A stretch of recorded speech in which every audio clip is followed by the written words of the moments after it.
Hello students, welcome to my YouTube channel Chandra mathematics. Students, आज के इस वीडियो में हम लोग क्लास 10th एनसीईआरटी मैथ्स के चैप्टर 7 के अंतर्गत विभाजन सूत्र को प्राप्त करना सीखेंगे। किस तरह से हम विभाजन सूत्र प्राप्त करेंगे, इसके लिए हमें यहाँ पर एक समतल में दो बिंदु लेना होगा।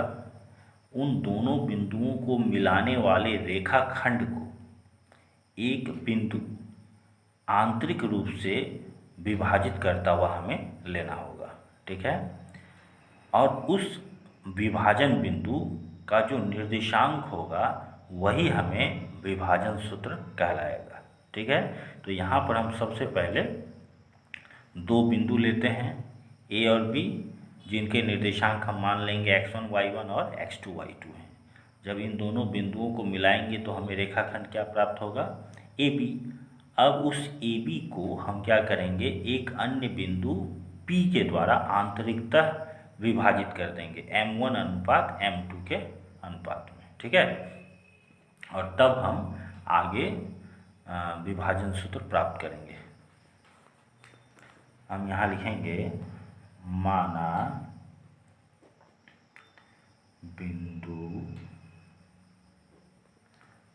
बिंदु A जिसका निर्देशांक x1 y1 और बिंदु B जिसका निर्देशांक x2 y2 को मिलाने वाली रेखाखंड AB को एक बिंदु P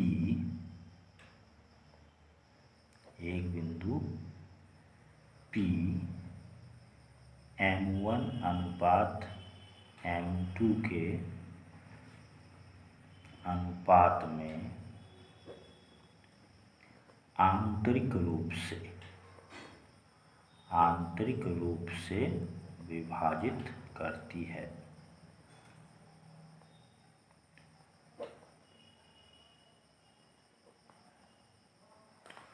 तो हम यहाँ पर समतल में दो बिंदु लेंगे और उन बिंदुओं की स्थिति को दिखाने के लिए हमें उस समतल को क्या करना होगा, दो अक्षों की सहायता से कार्तीय तल में बदल देना होगा। यहाँ पर मान लेते हैं कि बिंदु A यहाँ पर है और बिंदु B यहाँ पर है, ठीक है। बिंदु A का निर्देशांक क्या है, x1 y1 और बिंदु B का निर्देशांक क्या है, x2 y2। इन दोनों बिंदुओं को मिलाने वाले रेखाखंड, ठीक है, को एक बिंदु P क्या करता है, आंतरिक रूप से विभाजित करता है, ठीक है। यह बिंदु P है, ठीक है, जिसका निर्देशांक हम ले लेते हैं क्या, x, y।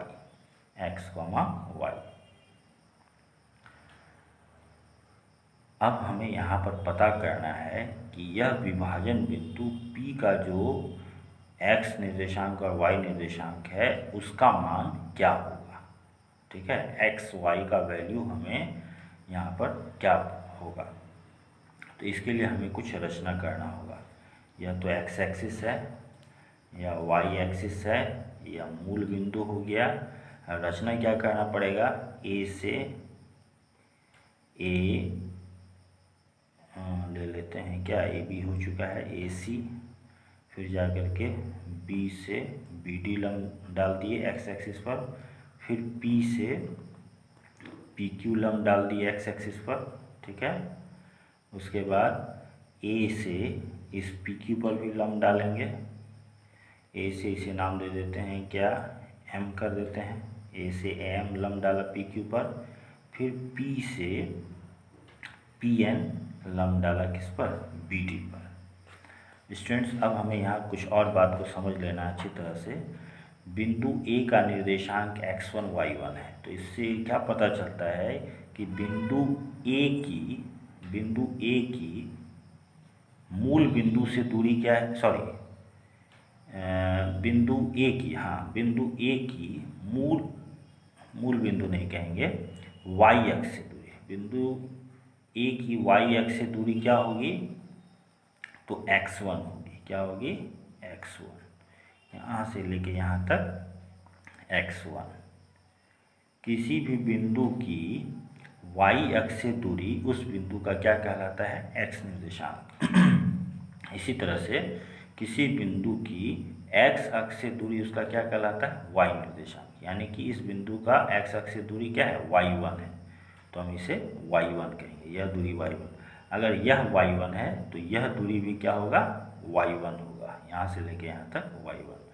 उसके बाद अब इस बिंदु का निर्देशांक यहाँ x और y है, तो इसका मतलब है कि इस बिंदु का y अक्ष से दूरी क्या है, इस बिंदु का y अक्ष से दूरी x है।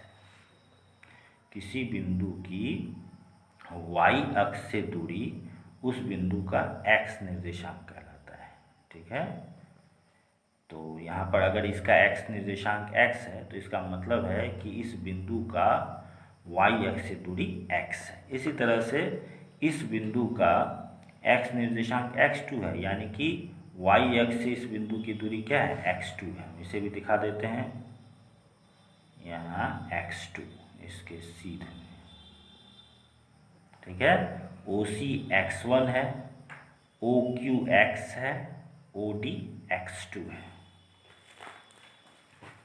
इसके बाद यहाँ पर AC क्लियर हो गया। अब यह PQ क्या होगा, तो किसी बिंदु की x अक्ष से दूरी उस बिंदु का y निर्देशांक कहलाता है। तो इस बिंदु का y निर्देशांक y है, तो इसका मतलब है कि इस बिंदु की x अक्ष से दूरी y है, ये टोटल PQ जो है y है। तो यह PQ और ND आपस में बराबर होगा, हम इसे यहाँ लिख देते हैं, यह क्या है, y है, ये इस तरह से, ठीक है। ये टोटल दूरी y है, यह दूरी क्या है, y1 है। अगर यह y1 तो यह भी y1, और यह पूरा y तो यह भी क्या होगा, y। अब इस बिंदु का y अक्ष x अक्ष से दूरी क्या होगा, तो इस बिंदु का जो y निर्देशांक है वही इस बिंदु की x अक्ष से दूरी होगी। तो इस बिंदु का y निर्देशांक क्या है, y2 है, तो हम यहाँ पर इसे लिख देंगे y2, यह y2, ठीक है। तो इन सब बातों को समझने के बाद अब हम यहाँ क्या करेंगे, हम यहाँ पर त्रिभुज APM, ठीक है, त्रिभुज APM और त्रिभुज क्या PBN, हम देख रहे हैं ये दोनों त्रिभुज आपस में समरूप हैं, कैसे, 90-90, और उसके बाद यह कोण बराबर यह कोण, संगत कोण होने के आधार पर। तो कम से कम दो कोण बराबर मिलने पर दोनों त्रिभुज समरूप हो जाते हैं। तो हम यहाँ डायरेक्ट लिखेंगे, हम दिखाएंगे नहीं कि कैसे समरूप है, चूँकि त्रिभुज AMP समरूप है त्रिभुज किसके, PNB के, ठीक है, PNB के, इसीलिए यहाँ पर संगत भुजाएं समानुपाती, इसलिए यहाँ हो जाएगा AM बटे AM के संगत क्या हो गया, PN बराबर MP बटे MP के संगत इसमें क्या हो गया, NB, और फिर AP बटा AP के संगत इसमें क्या हो गया, PB। ओके, अब हम इस पर मान को बैठाएंगे, लिखेंगे या AM, ये AM कैसे निकलेगा, AM का मान किसके बराबर होगा, CQ के बराबर होगा। और यह CQ कैसे निकलेगा, CQ OQ में OC को घटा कर निकलेगा, ठीक है। AM जो है CQ के बराबर है, CQ कैसे निकलेगा, OQ में OC को घटा के, तो OQ क्या है, X है, और OC क्या है, X1 है, तो X में X1 घटाएंगे तो CQ निकलेगा, यानी कि AM निकलेगा। तो यहाँ X माइनस X1, हम क्या लिखेंगे, AM का मान X माइनस X1, ओके, क्योंकि AM CQ के बराबर, और CQ कैसे निकलेगा, OQ में OC को माइनस करके, और OQ माइनस OC का मान क्या होगा, X माइनस X1। फिर बाई PN, अब यह PN कैसे निकलेगा, हमें Pn, यह है Pn, ठीक है। तो यह Pn का मान किसके बराबर, Qd के बराबर। तो अगर हमें Qd पता चल जाए तो Pn पता चल जाएगा। Qd कैसे निकलेगा, OD में OQ को घटाकर, OD कितना है x2 है और OQ कितना है x है, यानी x2 माइनस x क्या होगा, Qd होगा। तो यहाँ लिखेंगे x2 minus x is equal to, फिर यहाँ MP है ना, ये MP कैसे निकलेगा, MP PQ में MQ को घटा के, PQ क्या है y है और MQ किसके बराबर है, AC के बराबर, यानी y1 के बराबर। तो y में y1 माइनस करेंगे तो Pm निकलेगा। तो हम यहाँ लिखेंगे Pm की जगह y माइनस y1 बाई, फिर NB कौन है, तो NB यह है ना, यहाँ से यहाँ तक की दूरी। तो ये NB कैसे निकलेगा, ये BD में अगर ND को माइनस कर देंगे तो हमें NB निकल जाएगा। तो BD क्या है, टोटल y2 है, y2 में ND को माइनस करेंगे, ND किसके बराबर है, PQ के बराबर, और PQ क्या है, y है, यानी कि y2 में y को माइनस करेंगे तो NB निकल जाएगा। y2 minus y is equal to AP क्या है, हमने पहले ही कहा है कि यह बिंदु P AB को M1 अनुपात M2 के अनुपात में विभाजित करता है, यानी कि इसका मान M1 है, ठीक है, यह M1 है AP, और PB क्या है, M2, ठीक है। तो यहाँ पर AP की जगह M1 लिख देंगे और PB की जगह M2 लिख देंगे।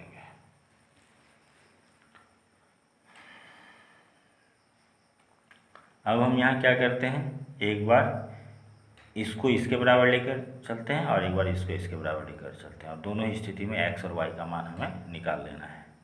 हम यहाँ लिखेंगे समीकरण x minus x1 by x2 minus x is equal to M1 by M2, ठीक है। से यहाँ पर क्रॉस मल्टीप्लिकेशन करेंगे, M2 into X minus x1 is equal to M1 into x2 minus x। हम इसे तोड़ देंगे। अब यहाँ क्या हो जाएगा, M2x minus M2x1 is equal to M1x2 minus M1x। Okay, अब हम यहाँ क्या करेंगे, x वाले को एक तरफ कर लेते हैं। जैसे यहाँ पर M2x है और यह M1x है, इसे इधर लेंगे तो प्लस M1x हो जाएगा, पहले से क्या दिया हुआ है प्लस M2x। इसी तरह से यहाँ पर इधर में M1x2 बचा और इसे इधर लाएंगे तो क्या हो जाएगा M2x1, ठीक है। दोनों में से x कॉमन निकाल लेंगे तो यहाँ हो जाएगा M1 plus M2 is equal to, यहाँ पर क्या हो जाएगा, ये एज इट इज उतर जाएगा M1x2 प्लस M2x1। तो यहाँ पर हम x का मान निकाल लेंगे, क्या हो जाएगा M1x2 प्लस M2x1 बाई क्या चीज़ M1 प्लस M2, ठीक है। तो यह हो गया विभाजन बिंदु का x निर्देशांक, ठीक है। अब एक और निर्देशांक यानी कि y निर्देशांक, विभाजन बिंदु के x और y निर्देशांक जो भी हमें यहाँ निकलेंगे वही विभाजन सूत्र होगा, ठीक है।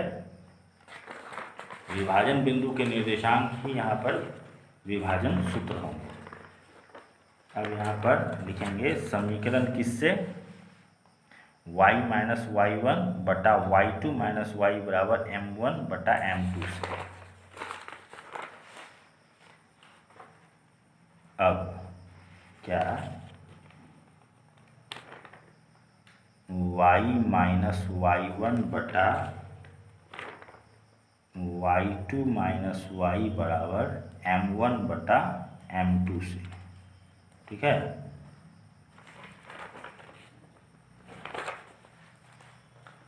क्रॉस मल्टीप्लिकेशन करेंगे, y minus y1 into M2 हो जाएगा is equal to M1 into y2 minus y। यहाँ भी क्या हो जाएगा M2y माइनस M2y1 बराबर M1 y2 माइनस M1y। अब यहाँ क्या करते हैं, y वाले टर्म को एक तरफ कर लेते हैं, इसे इधर लाएंगे तो प्लस M1y और इधर पहले से m2y दिया हुआ है, फिर यहाँ पर m1y2, इसे इधर लाएंगे तो प्लस m2y1, दोनों में से y निकाल लेंगे तो यहाँ y निकालने पर m1 plus m2 is equal to m1y2 plus m2y1। यहाँ y इज इक्वल टू क्या हो जाएगा, m1y2 plus m2y1 by m1 plus m2। इस तरह से हमें यहाँ पर x और y के निर्देशांक क्या क्या प्राप्त हुए। x का प्राप्त हुआ m1 x2 plus m2 x1 by m1 plus m2, और y का क्या प्राप्त हुआ m1 y2 plus m2 y1 by m1 plus m2। Okay, और इसे ही हम क्या कहते हैं, विभाजन सूत्र कहते हैं।